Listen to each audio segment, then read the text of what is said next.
Pollution isn't the only consequence of climate change. Addressing low-income countries' plight against climate anxiety.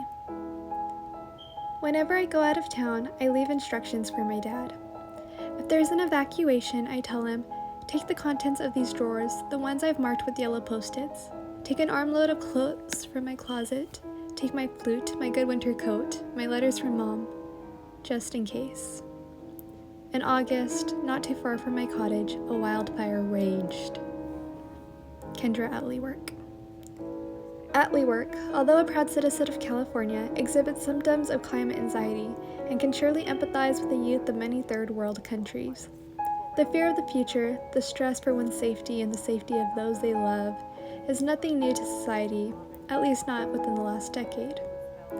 The ever-changing climate that appears to be at an exponential rate for disaster is on the minds of many young citizens, especially when these nightmares are playing right out in front of them. A psychotherapist at the University of Bath found that among the low-income countries, respondents who felt very worried or extremely worried by climate change were the Philippines at 84%, India at 68%, and Brazil at 67%, which are often the most exposed to the direct effects of climate change. Similarly, 65% of people in Portugal experience climate anxiety, the greatest percentage of the high-income countries.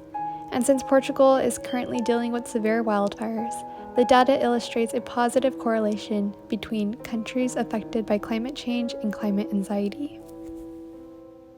Although America has had their fair share of encounters with the climate crisis, whether that is the extreme heat waves or the blazing recurrent fires, which Atlee-Work had briefly touched upon, it is nowhere near the extremes of the Philippines, India, or Brazil. From this study, it becomes undoubtedly clear that low-income countries are facing higher rates of climate anxiety. Therefore, it becomes even more of a priority for high-income countries like the United States to establish effective laws that reduce climate change and foster sustainable habits. So how can we do this? First, we need to establish nature's rights. Yet, many contend that such a thing is preposterous and impossible, especially since we need companies to make resources so humans can continue to thrive. And to an extent, I agree, but oftentimes people take on this polarized perspective, assuming that they either have to choose between man-made goods and companies or ecosystems and the planet.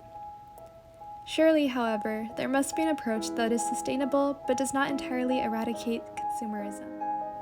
That being said, such changes require not only extraneous efforts and accommodations from governments and companies, but also the people as well.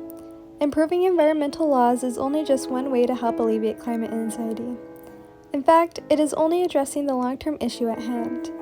It is also important to be mindful of the short-term implications, such as immense stress and interference on daily functioning. With this in mind, countries, especially those of low income, should adopt the methods proposed by Maria Albright and Chris Eames, professors at the University of Waikato. They found that emotions play a prominent role in fostering support for climate change. Most importantly, they noted that anger could be channeled into a passionate form of activism and agency. Therefore, by successfully negotiating these stages, adolescents can turn their distress into more productive actions and motions, improving their health along with the climates.